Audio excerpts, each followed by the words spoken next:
तो जिस दिन रिजल्ट आया इसका तो क्या रिएक्शन था बहुत आपका? ज्यादा खुशी मनाए, मतलब मेरे फादर की डेथ हुई थी सेम डे पर, इसका रिजल्ट आया था सेम डे मैंने पर। कई सारे एग्जाम्स क्लियर हुए हैं और उसी का शायद बेनिफिट रहा कि मुझे ये एग्जाम। क्या एक्स्ट्रा कुछ ऐसा किया आपने जिससे आपका सिलेक्शन हो गया?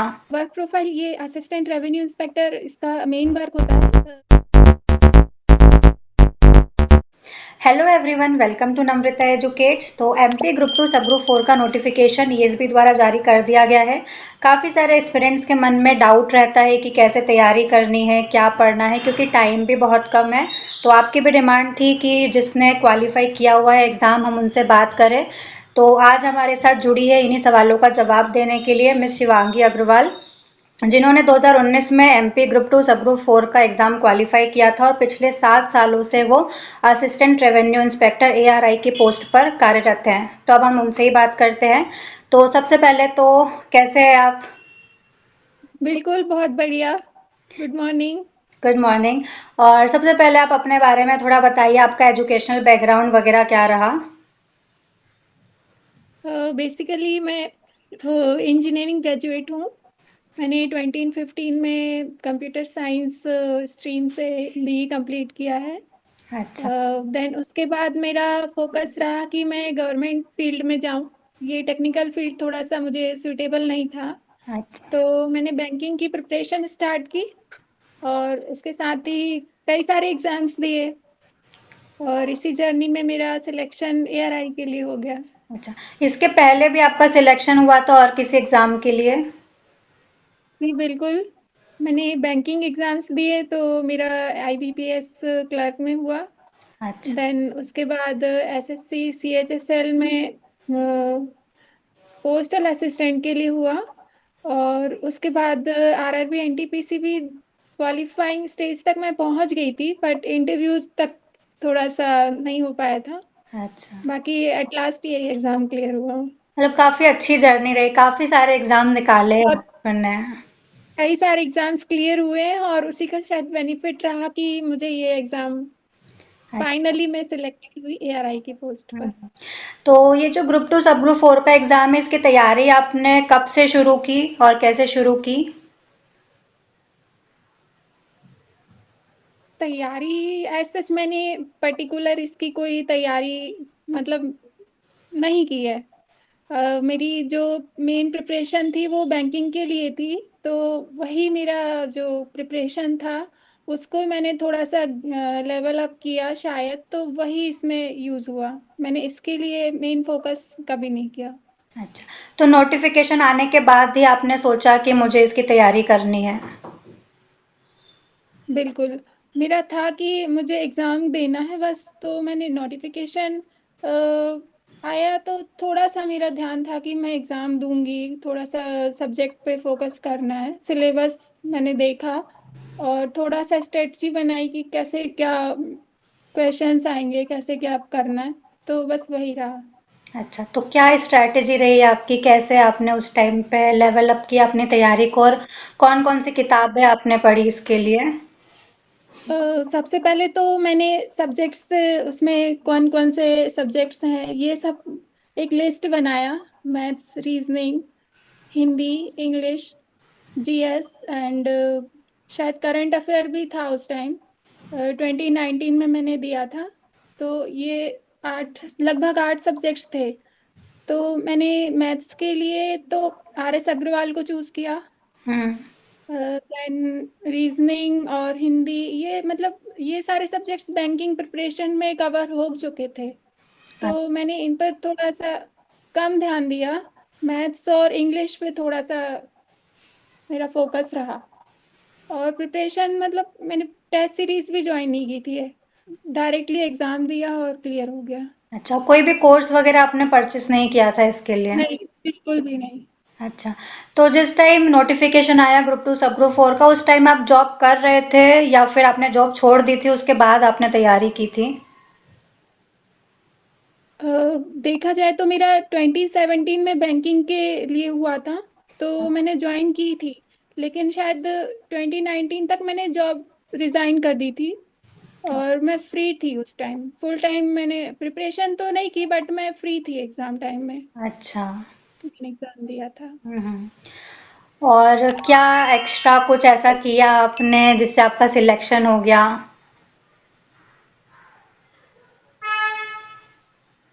देखा जाए तो वो सेल्फ मोटिवेशन था शायद, कि लाइफ में कुछ बेटर करना है, मुझे जॉब करनी है, या थोड़ा सा सेल्फ मोटिवेशन था जिसकी वजह से मैंने एग्जाम क्लियर किया। और कंसिस्टेंसी, वो उसने मेरे लिए मेन रोल प्ले किया। मैं काफ़ी टाइम से प्रिपरेशन कर रही थी, तो धीरे धीरे वो प्रिपरेशन कंटिन्यू रही। मतलब बैंकिंग जॉब, और ये थोड़ा सा ड्रॉप भी हो गया 1 ईयर शायद, तो उस टाइम भी मैं स्टडी से लिंक रही। तो ये कंसिस्टेंसी ने मुझे हेल्प की।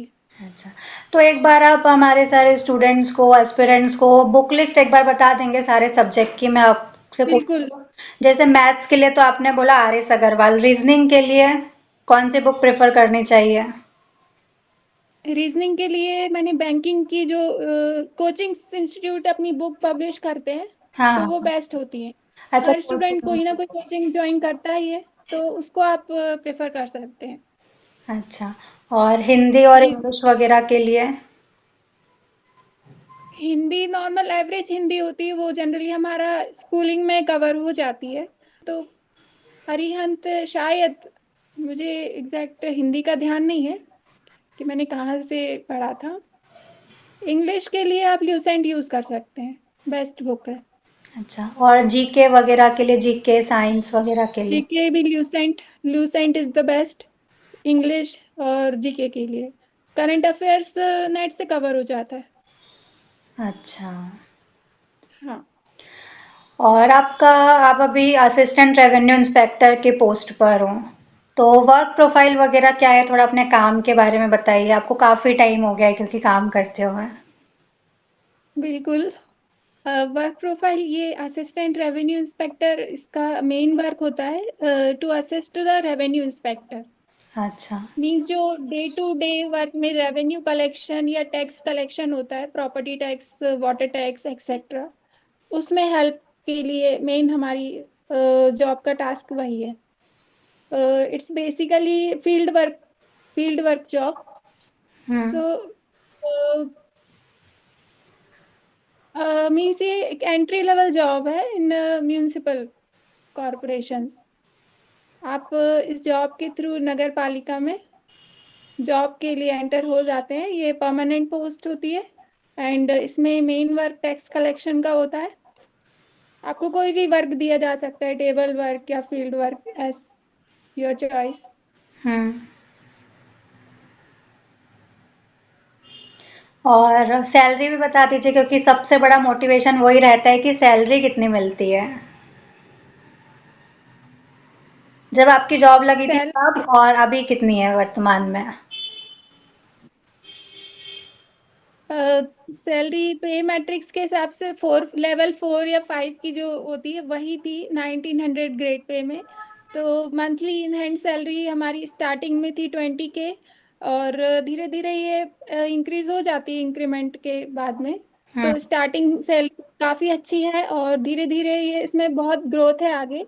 और प्रमोशन का भी काफ़ी अच्छा अपॉर्चुनिटीज मिलती हैं इसमें। RI एंड देन तहसीलदार या आगे हायर लेवल पर आप जा सकते हैं। अच्छा। जॉब काफी अच्छी है ये। अच्छा, इसके अलावा आप कोई और टिप्स देना चाहेंगी एस्पिरेंट्स को कि कैसे वो एग्ज़ाम क्वालिफाई कर सकते हैं? अभी उनको क्या करना चाहिए, क्योंकि उनकी 22 सितंबर से एग्ज़ाम है, तो अब ज़्यादा टाइम है नहीं उनके पास। 22 सितंबर से एग्जाम है, तो लगभग 1 मंथ के अराउंड उनके पास टाइम है। तो हाँ। इनको अपना मेन फोकस अपने सारे सब्जेक्ट्स के लिए पर्टिकुलर टाइम डिवाइड करना चाहिए, कुछ लगभग 30 मिनट्स पर सब्जेक्ट। और स्पीड और एक्यूरेसी पे ध्यान देना चाहिए। मेन फोकस मतलब हमारा स्पीड पे भी होना चाहिए और एक्यूरेसी। क्यूरियस, इस देन बार से नेगेटिव प्रिपरेशन। मार्किंग भी है इस एग्ज़ाम में? हाँ। 2019 में उस टाइम पर नेगेटिव मार्किंग उस नहीं टाइम थी? पर ऐसा नहीं था। इस बार मतलब नहीं फोकस चला। मतलब एग्जाम्स पे टेस्ट सीरीज ज्वाइन कर सकते हैं अगर आप अभी 1 मंथ के लिए अपना एक बार एवेल्यूशन होना भी ज़रूरी है कि हम किस लेवल पे हैं और हमें कितना अपग्रेड होना है। तो टेस्ट सीरीज आई थिंक वो ऑप्शन बेस्ट है कम ड्यूरेशन के लिए। अच्छा, तो जिस दिन रिजल्ट आया इसका तो क्या रिएक्शन था आपका? रिजल्ट आया उस दिन तो आई थिंक मतलब मेरा रिएक्शन पूछ रहे हैं या फैमिली जैसा भी। सबका, आपका भी, फैमिली का भी था ऐसा पहले से कि हो जाएगा सिलेक्शन, ऐसा लग रहा था या नहीं नहीं लग रहा बिल्कुल था? नहीं नहीं, ऐसा सोचा नहीं था कि सिलेक्शन हो जाएगा। वो बाय लक मैंने फॉर्म फिल कर दिया था आई थिंक नोटिफिकेशन देख के और वो सिलेक्शन हो गया। लेकिन जब रिजल्ट आया तो उस टाइम थोड़ा सा हमारे फैमिली में मीन्स थोड़ा सा कंडीशंस ऐसा नहीं था कि ये बहुत ज्यादा खुशी मनाए। मतलब मेरे फादर की डेथ हुई थी सेम डे पर इसका रिजल्ट आया था सेम डे पर। तो आई थिंक ये just a blessing of my father. तो मैंने इसको एक्सेप्ट किया और ये जॉब ज्वाइन की। तो ये मेरे लिए मतलब एक गुड लक भी है और एक ब्लेसिंग भी है और काफी अच्छा भी लगा था कि मैं मेरे फादर का एक ब्लेसिंग आया है सेम डे पर। तो उनका भी विश था कि ये जॉब उसको मिले तो वो मुझे मिल गई थी। ओके, सॉरी मुझे पता नहीं था। नहीं नहीं बिल्कुल। हाँ हाँ, ठीक है। इसके अलावा अभी क्या साथ में और कोई एग्जाम की तैयारी कर रहे हो आप, क्या बस इसी से सेटिस्फाई हो बिल्कुल अभी? अभी मैं इस जॉब से बिल्कुल सेटिस्फाइड हूँ क्योंकि मुझे काफी लंबा टाइम हो गया है 7 इयर्स अराउंड। तो अभी तो मैं मतलब कंफर्टेबल हूँ इस जॉब में। मेरा अभी फिलहाल ऐसा कोई एम नहीं है कि मैं आगे एग्जाम्स दूँ। कई सारे एग्जाम्स मैं दे चुकी हूँ already, banking, PSC, SSC, railway and Vyapam. तो अभी तो मेरा ऐसा नहीं है कुछ। पीएससी भी दिया है आपने? जी बिल्कुल। अच्छा, तो हुआ उसमें पीएससी में आपका? पीएससी में मैं इंटरव्यू लेवल तक पहुंची थी बट आगे थोड़ा सा ये रिजर्वेशन और ये कैटेगरी वाइज थोड़ा सा पोस्टपोन भी हुए एग्जाम्स तो डिले हो गया काफी तो मैंने वो क्विट कर दिया। अच्छा हाँ, आपने बताया था 2019 वाला शायद प्रोविजनल में आपका नाम था और इंटरव्यू दिया है आपने। हाँ हाँ 2019 में हुआ था मेरा क्लियर। तो जब भी अगर आता है वो, कोर्ट केस सॉल्व हो जाता है, तो जब भी रिजल्ट आएगा तो आपका नाम उसमें आ सकता है क्योंकि may be interview. Possible but hmm. Okay अभी कोई होप नहीं है। मैं इसी जॉब से अच्छा। सेटिस्फाइड हूँ। हम्म। बढ़िया बढ़िया। हाँ। ठीक है, तो लास्ट में आप क्या टिप्स देना चाहेंगी स्टूडेंट्स को, एस्पिरेंट्स को? एस्पिरेंट्स के लिए मेरा मतलब मेरी एडवाइस यही है कि सबसे पहले तो प्रीवियस ईयर क्वेश्चंस को एक बार रिवाइज करें किस टाइप के क्वेश्चंस आते हैं उनका लेवल क्या है और कितना हमें पढ़ना है उस सब्जेक्ट के लिए। हम्म। तो वो सबसे मेन चीज़ है। उसके बाद में जो कोचिंग इंस्टीट्यूट अपनी बुक्स पब्लिश करते हैं उसको आप परचेज कर सकते हैं या उनका कोई कोर्स भी ले सकते हैं क्योंकि वो काफ़ी हेल्प करता है। वो टाइम के अकॉर्डिंग वो सब्जेक्ट्स और सिलेबस के अकॉर्डिंग डिज़ाइन होता है। तो उससे आपको काफ़ी हेल्प मिलेगी। सबसे पहले previous year questions, then coaching class के जो नोट्स हैं या फिर एक पर्टिकुलर बुक वो आप परचेज करिए और लास्ट टाइम में इस पर फोकस कीजिए। तो आई थिंक बिल्कुल क्लियर होगा। कोई भी डाउट मत रखिए एंड सेल्फ मोटिवेशन अगर है तो आपका एग्ज़ाम ज़रूर क्लियर होगा। बहुत हाई लेवल का एग्ज़ाम नहीं है लेकिन ये थोड़ा सा हमें पढ़ना पड़ेगा बस। हुँ। जैसे कि आपको गुड सुन के लक। मुझे इतना ही समझ में आया है कि अगर आपने एक बार अच्छे से सब्जेक्ट को प्रिपेयर कर लिया, तो फिर आप कोई भी एग्ज़ाम दे रहे हो, वहाँ पर आपको वो बिल्कुल अगर काम आपका आएगा। हाँ आपका बेस अगर स्ट्रांग है तो वो आपकी हाँ। हेल्प जरूर आपको उसकी हेल्प मिलती ही मिलती है। जैसे मैंने बैंकिंग की प्रिपरेशन की थी तो वो कि उसका ही था कि ये मेरा मुझे इसमें प्रिपरेशन नहीं करनी पड़ी। तो अगर आपका बेस स्ट्रांग है तो आप कोई भी एग्जाम क्लियर कर सकते हैं। हाँ, जैसे कि आपने सारे एग्ज़ाम, बहुत सारे एग्ज़ाम आपने क्वालीफ़ाई किए, तो उसका एक मेन रीज़न यही था कि आपका बेस बहुत स्ट्रॉन्ग था, आपने सब्जेक्ट्स को बहुत अच्छे से एक बार तैयार किया था, पढ़ा था। हाँ एक बार हम अच्छे से फोकस कर लेते हैं अगर किसी सब्जेक्ट में हमारी कमांड हो जाती है तो वो हम कहीं भी हम उसको कर लेते हैं। हुँ। तो थैंक यू सो मच हमारे साथ जुड़ने के लिए और स्टूडेंट्स की हेल्प करने के लिए। वेलकम। और भी अगर आप लोगों के डाउट है तो वो आप कमेंट्स में पूछ सकते हो। तो आप अगर रिप्लाई कर सकते हो तो कर देना उनके क्वेश्चंस के, अगर वो कोई पर्टिकुलर बिल्कुल क्वेश्चन बिल्कुल, हो। मैं आप क्वेश्चन कर सकते हैं। और कोई भी डाउट है एंड टाइम पे कैसे प्रिपरेशन करना है तो आप पर्टिकुलर मुझसे पूछ सकते हैं, बिल्कुल आंसर मिलेगा। ठीक है, तो आप कमेंट कर देना। ठीक। ठीक है, आपको रिप्लाई मिल जाएगा। बाकी चैनल को सब्सक्राइब करना, बेल आइकन ज़रूर से प्रेस करना, क्योंकि ऐसे ही और लेक्चर्स और वीडियोस और इंटरव्यूज आने वाले हैं। तो आज के लिए बस इतना ही। जय Hind and thank you so much जुड़ने के लिए। वेलकम। ओके।